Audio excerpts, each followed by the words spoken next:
Hi, John Reed for AeroDinosaur. This is part one of a two-part series on the U.S. Navy's Lockheed P2V Neptune anti-submarine patrol aircraft. Our focus today is the primary and most common use of the Neptune with the U.S. Navy in anti-submarine warfare, or ASW, service. In limited numbers, it was also used by most other U.S. military branches in other specialized electronics roles, and only recently ended its operational life as a civilian firebomber. These special uses, as well as uses by non-U.S. militaries, are extremely interesting but beyond the scope of this presentation. The definitive ASW variants we detail here are the P2V-5 and the P2V-7 as operated by the U.S. Navy. These two variants were the most advanced versions, were built in the greatest numbers, and were the last to see U.S. Navy service in the mid-1970s. We'll first summarize the technical aspects and history of the Neptune, and we'll then have a special guest by cell phone, former Naval Reservist Bill Bacon of Denver, Colorado, who served as a P2V-5F crewman from 1956 through most of 1962, up to the Cuban Missile Crisis. In part two, we pick up with the final section of Bill's interview, and then we'll experience full video coverage I took of the actual operations of a P2V-7 performing at the Mount Comfort, Indiana Air Show in June 1986. That particular Neptune was a military surplus machine that had been pulled mostly intact from the Arizona storage yards and then refurbished to operational status by the Indiana Museum of Military History, including most electronic suites. Unfortunately, due to its high cost of operations, this aircraft was sold shortly thereafter to a Montana civilian firebombing concern and has by now most likely been scrapped.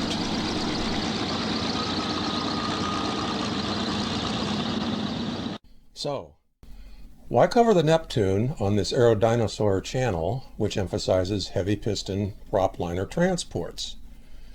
Well, for starters, it was a post-World War II military aircraft representing the final overdevelopment of piston aviation technology beyond that of World War II that was fully utilized commercially in post-war airliners and transports. Secondly, in 1950, the Neptune was the first to employ the R3350 turbo compound piston engine later used on the Super Constellation and DC-7 transports. The final Neptune version even used variants of the turbo compound that had higher horsepower ratings than those used commercially. Thirdly, the Neptune was 90 feet long with a wingspan of 103 feet, putting it in the same class size-wise as its commercial piston propliner contemporaries. As far as twins are concerned, the Neptune was larger than the DC-3s, Convair's, and Martin short to medium range twin-engine airliners. And finally, if it's only airliners or transports you're interested in, I'd like to point out that the P2V Neptunes served as ad hoc personnel transports for weekend duty reservists from the 1950s to the mid-1970s. The Neptune probably flew more passengers than many airlines did.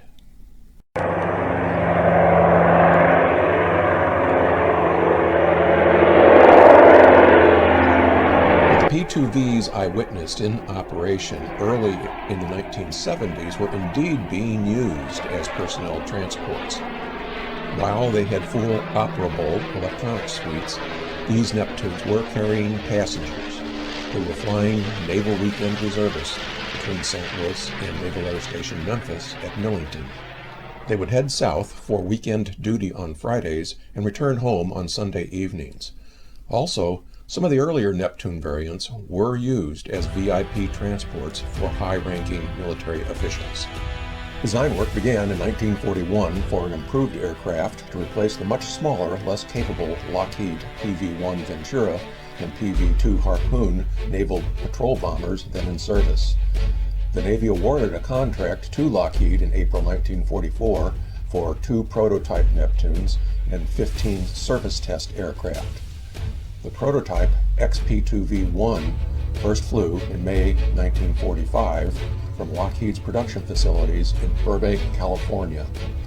In all, 1,050 Neptunes were built over the next 17 years in 7 successive major variants from the P2V-1 through the P2V-7, with an additional 130 P2V-7s license-built by Kawasaki Industries in Japan. Maximum gross weight, starting with the P2V-1, was 55,000 pounds with an 8,000-pound bomb payload, utilizing 2 Curtiss-Wright R3350-8 engines, developing 2,300 horsepower each on takeoff.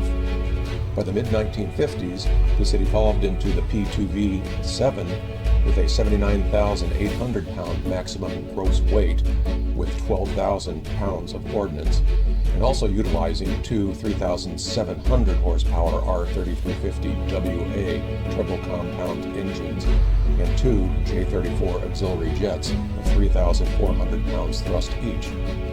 These auxiliary jets improved takeoff performance in safety and increased military dash speeds when necessary. However, they were usually shut down for most other patrol operations. The P2V-5F and the P2V-7 were redesignated SP2E and SP2H, respectively, in 1962, with Secretary of Defense Robert McNamara's revised military designation system. Many current references refer to such Neptunes using these later designations. However, we'll stick with the more common earlier designations. The following is a brief summary of the evolution of the Curtiss-Wright R3350 18-cylinder engine from the second iteration of this engine through the R3350 turbo compound final iteration. This clip you're about to see sometimes refers to the Super Constellation installations. Most of the technical aspects are also relevant to the Neptune. This is an illustration of the R3350-8, which is the second technical iteration of this 18-cylinder, 3,349 cubic inch air-cooled engine.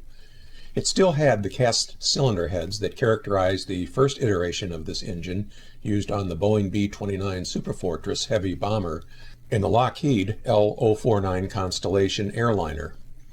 Introduced in 1945, the R3350-8 powered the P2V-1 Neptune and developed 2,300 horsepower for takeoff. An improved version of this engine was the R3350-24W. It developed 2,500 horsepower, used forged and cut cylinder heads instead of cast heads, and on takeoff, with water alcohol injection, it developed 2,800 horsepower. It powered the P2V-2, the Douglas AD-1 Skyraider single-engine attack bomber, and a civilian variant without water alcohol powered the Lockheed L-749 Constellation. The -26W featured a one-piece nose case and developed 2,700 horsepower dry, or 3,200 horsepower with water alcohol injection. It powered the P2V-3 Neptune, the first few P2V-4s, and most of the AD-2 through AD-7 Skyraider versions. The 2,700 horsepower civilian version powered the Lockheed L-1049A Super Constellation airliner. This engine served as the general foundation for the R3350 turbo compound engine first used in the definitive P2V-4s and the P2V-5s through P2V-7s. The R3350 turbo compound harnessed otherwise lost exhaust energy by routing it through 3 power recovery turbines, or PRTs. Mounted 120 degrees apart, just behind the main engine core, each PRT was mounted on a shaft that was fluid coupled right back to the crankshaft. The resultant inertia of each turbine thus captured otherwise wasted energy and put it directly back into the engine, adding approximately 20% more horsepower at maximum and cruise settings. Contrary to what many published sources say, a turbo compound turbine is not a supercharger, nor is it a turbocharger. All heavy piston engines had internal gear-driven superchargers to boost manifold pressure and therefore horsepower. This system, while adding horsepower, puts additional but normal stresses on the engine core, mainly the pistons and cylinders.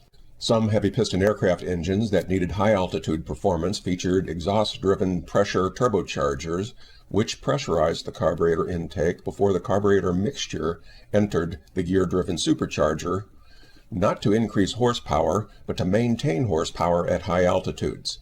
This system created some exhaust back pressure into the cylinders, again putting minor but expected stress on them. All R3350 turbo-compounded engines featured 3 exhaust velocity turbines that, through 3 fluid-coupled shafts, converted otherwise wasted exhaust energy into mechanical energy, putting power directly back into the crankshaft, and each was powered by 6 of the 18 cylinders. 2 of these PRT shrouds can be seen here. The 3 PRTs added 20% more power to the crankshaft without any back pressure or additional stress on the engine core, including the pistons and cylinders. The engine core developed 2,800 horsepower at maximum power, just like the standard CB1 engine, but the PRTs developed an additional 450 horsepower through harnessing the exhaust gas velocity, resulting in total takeoff horsepower of 3,250 horsepower.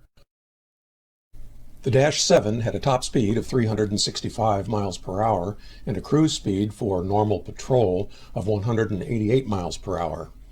This compares to 320 miles an hour and 178 miles an hour for the P2V-2.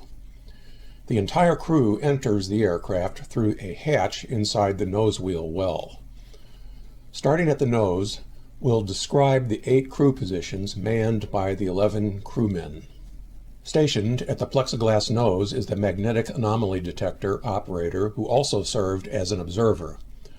Also referred to as the MAD, or MAD, it detected anomalies in the Earth's magnetic field caused by a nearby submarine.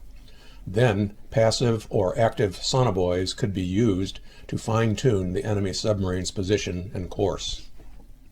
Stationed at the flight deck position were obviously the pilot, co-pilot, and plane captain, the latter of which is the same as the flight engineer.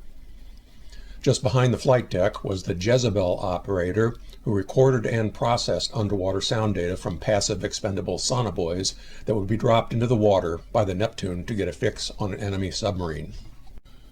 Behind the Jezebel station was the Navigator Station. The Navigator plotted the aircraft's ground track on the mission profile and could also modify that profile. He could also program the aircraft to navigate automatically. Behind the Navigator was the Tactical Coordinator, or TACO. He controlled the powerful underbelly APS-20 primary search radar and the APA-69 auxiliary radar. These radars could display the positions of primary targets such as surface ships, submarine periscopes, aircraft, and transponder-equipped sonobuoys. The APS-20 radar could track such targets within a 200-mile radius of the Neptune's position. All this data could be transmitted to friendly surface ships via a secure link for real-time analysis. Behind the TACO position was the Julie and Electronics Countermeasures, or ECM, station. Julie was the active sonobuoy system which sent out active sonar interrogations to get a fix on a submarine that had slowed down to a point where passive sonobuoys were ineffective. The Julie system could accurately display the azimuth and range of an underwater target. The Julie operator also handled the elaborate ECM equipment that could jam incoming radar interrogations, usually from enemy surface ships or fighter aircraft. Aft of the Julie ECM operator was the center wing box and a cramped passageway to the fuselage after section. Behind the wing box was the radio operator. His primary tasks were to operate and channelize all the Neptune's radios, confirm flap positions, monitor reciprocating engine startups and shutdowns, and check these engines for leaks and unusual smoke during any part of operations. He also noted all times for these events, including taxi times, takeoff times, landing, and shutdown times. Behind the radio man was the galley and sonobuoy storage area and launch tubes. Farthest aft were the 2 observers stationed at the rectangular observation windows on each side of the plane. They cleared the pilots for all traffic both on the ground and in the air, fully monitored the jet engine starts and shutdowns, and backed up the radio man for some of his duties. They also removed and inserted the main landing gear pins and chocks at the command of the pilot, as well as operated the emergency floor hatch at the rear fuselage underside. Now, starting at the wingtips are the wingtip tanks carrying additional fuel. At the tip of the right tank is a 2 million candle power searchlight. Moving inboard are the Westinghouse J-34 auxiliary jet pods, and obviously further inboard are the R-3350 turbo compound primary engines.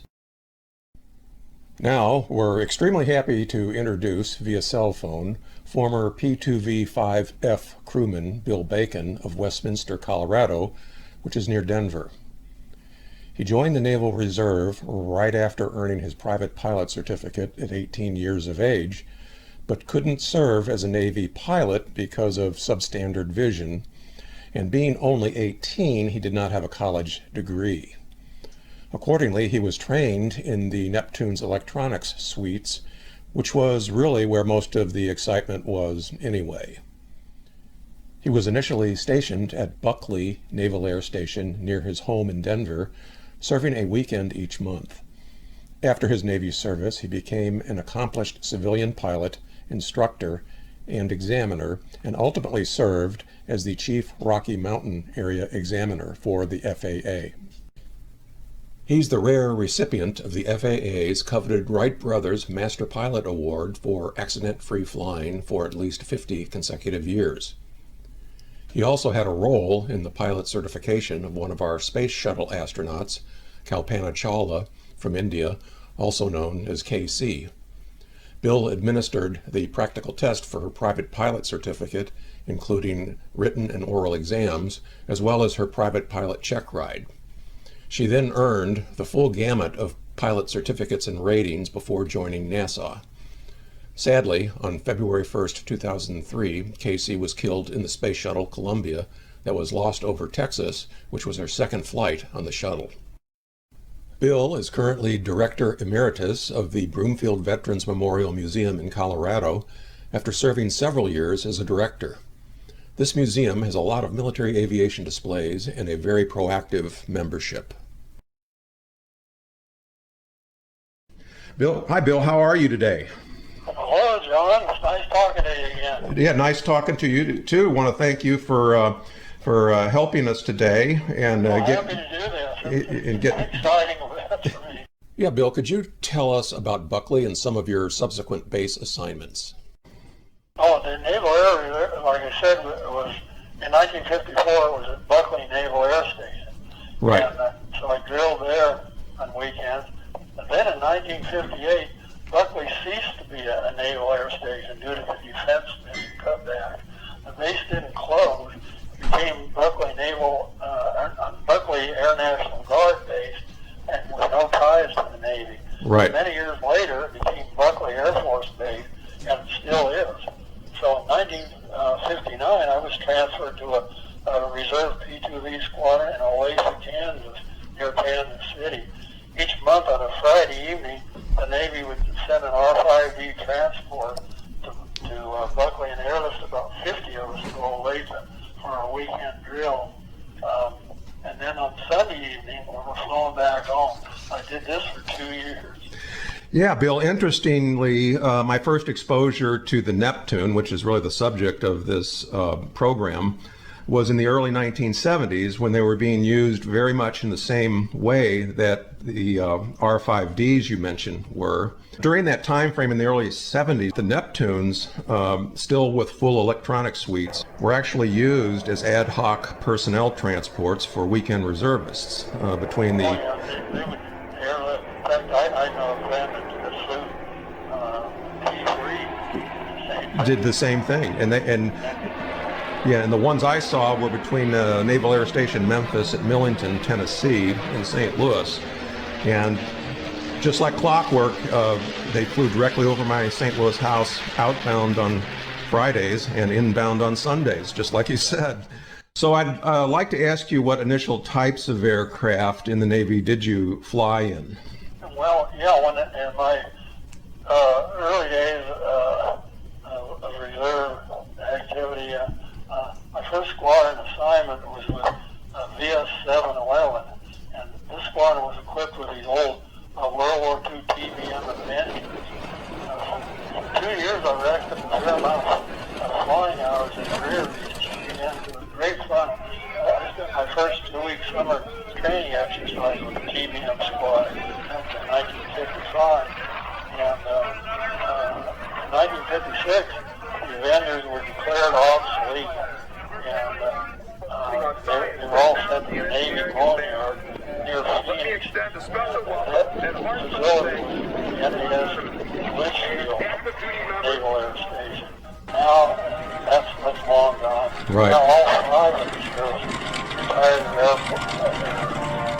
old aircraft to Davis Montana Air Force Base in Tucson.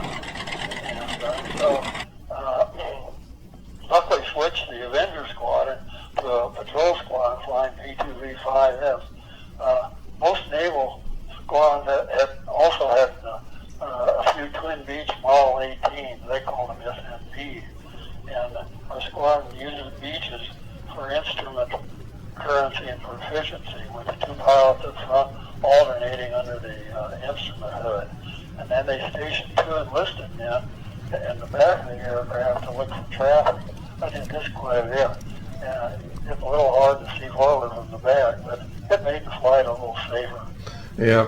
What was your typical air crew positions in your career with the Naval Reserve?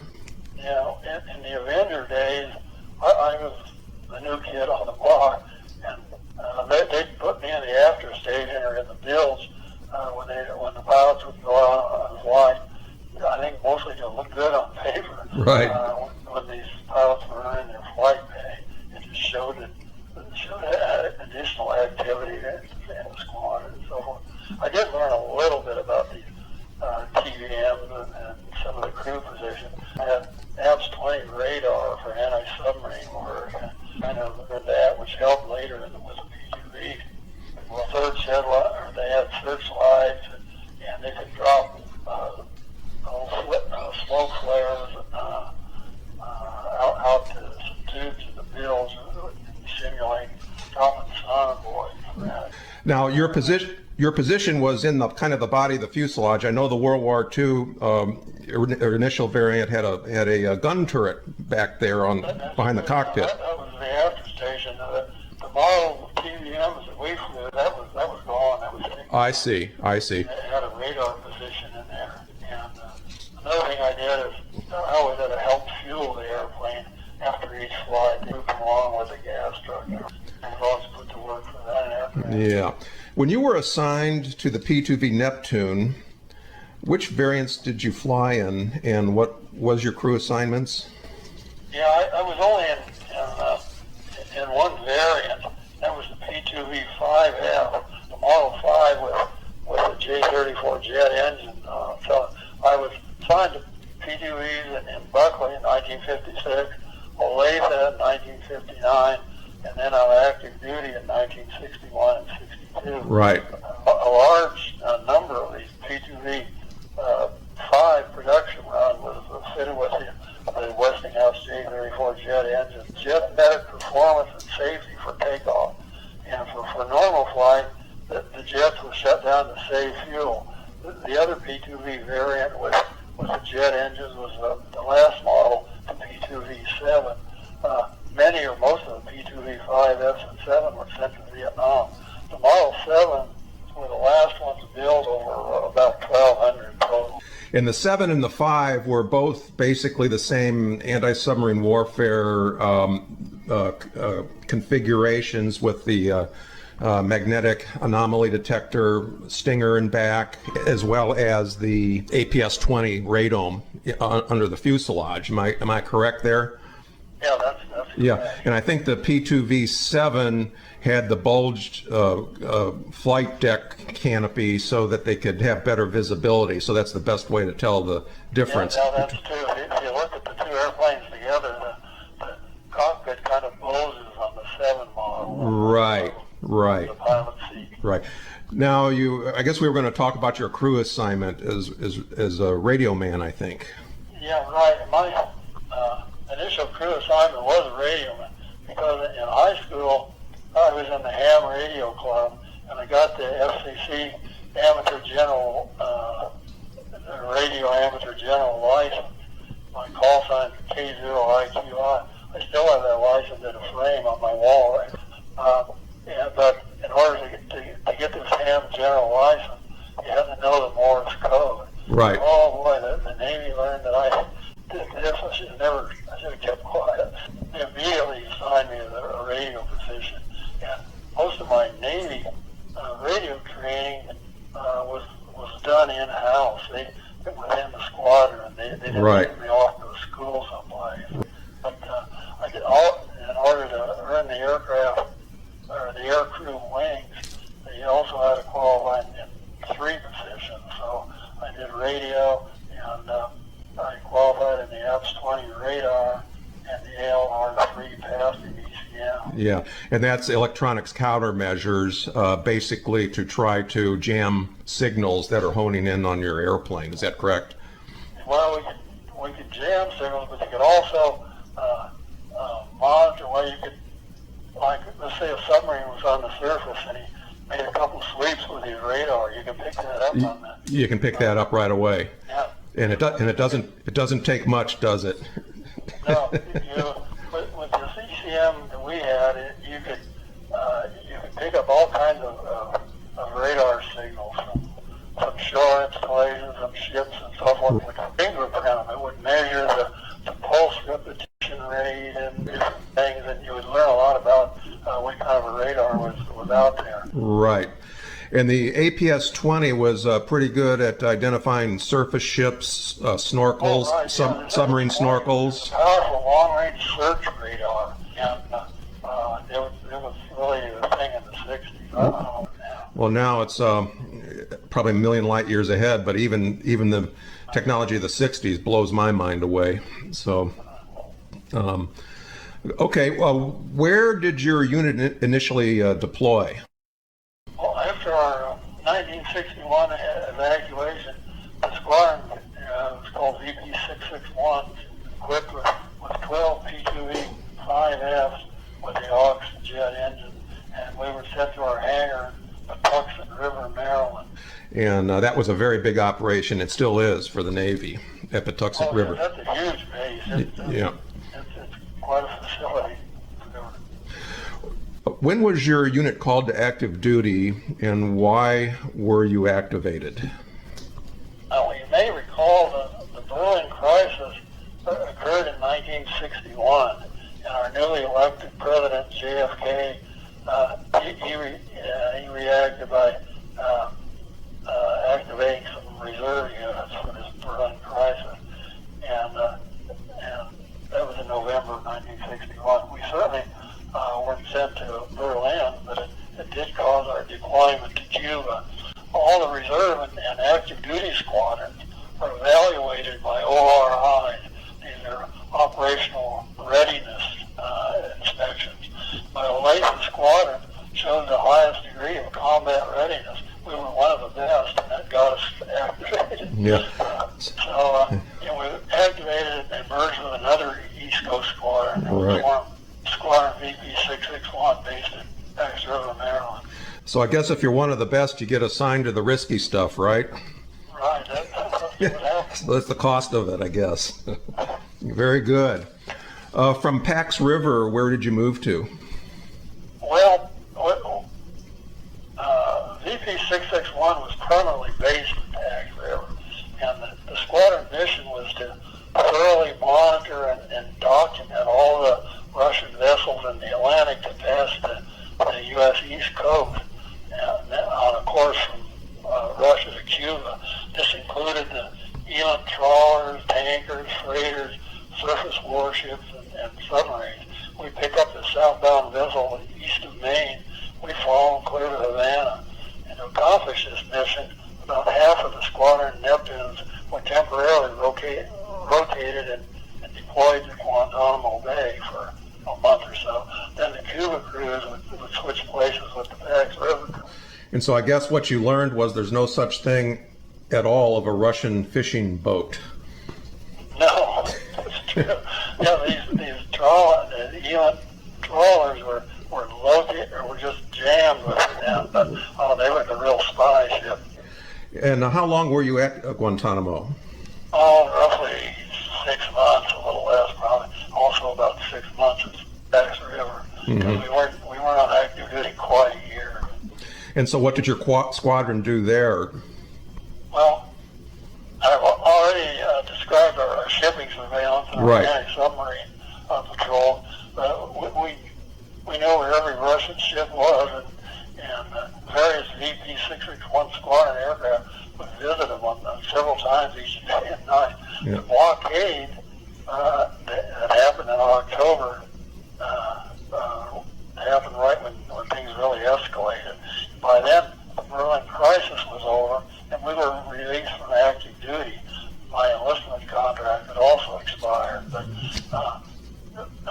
like in the summer of 1961, when we were really needed, when things were really ramping up and escalating down there in Cuba, they released us.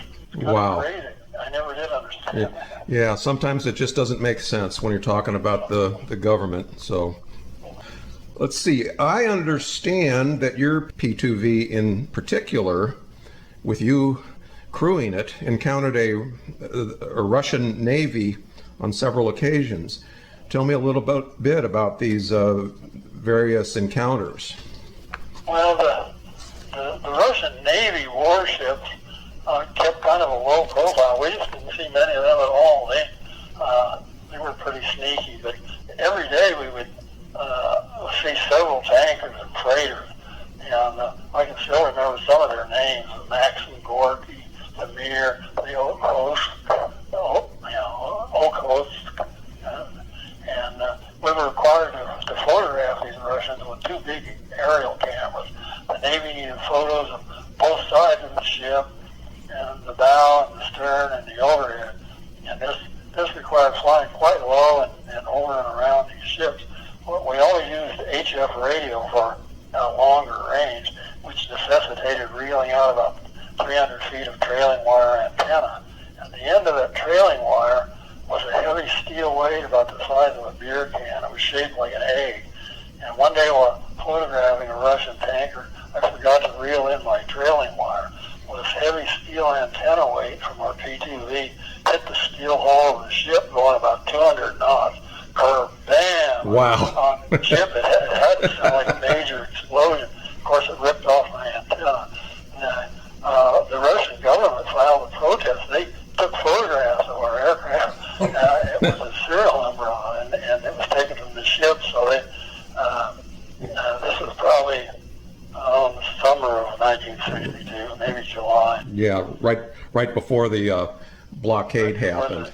Right. And I guess they needed all the top of the ships and the sides and everything else, and then that goes into the Navy database for all the destroyers and submarines, so that when they encounter one, they can match it up as a friend or a foe, as a specific type. And it helps them with their approach and their torpedo approach and things like that.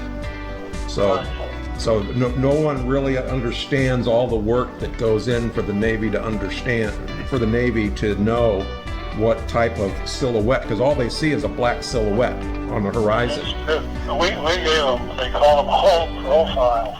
You would give them the positions of the king post and the mast and the funnels and all these different uprights on the ship. They would use that information to make a silhouette or an outline. Yeah. So, besides going head-to-head with the Russian Navy, what did your air crew gain notoriety for?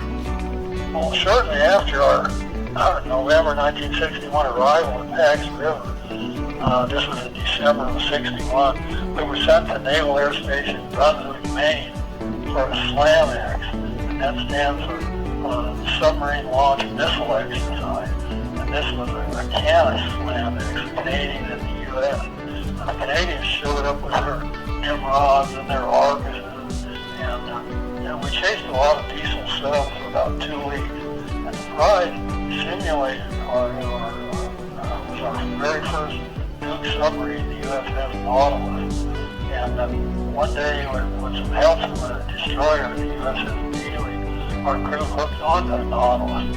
and we did a simulated weapons attack with PDC, these are practice depth chuckers. These powerful little mills are like miniature sticks of dynamite. If one goes off near a sub hull, the crew inside hears a very loud thump, and we melted the Nautilus with PDC, and it was moving out pretty fast under water, around 30 knots. And so we got credit for storing ahead. So we sunk the Nautilus under simulated conditions. And you were the only P2. I think so. I've never heard of anyone else doing it. Yeah, you're the only P2V crew that did that under simulation. Wow. They had a little article on our picture and everything. Wow, that's something else.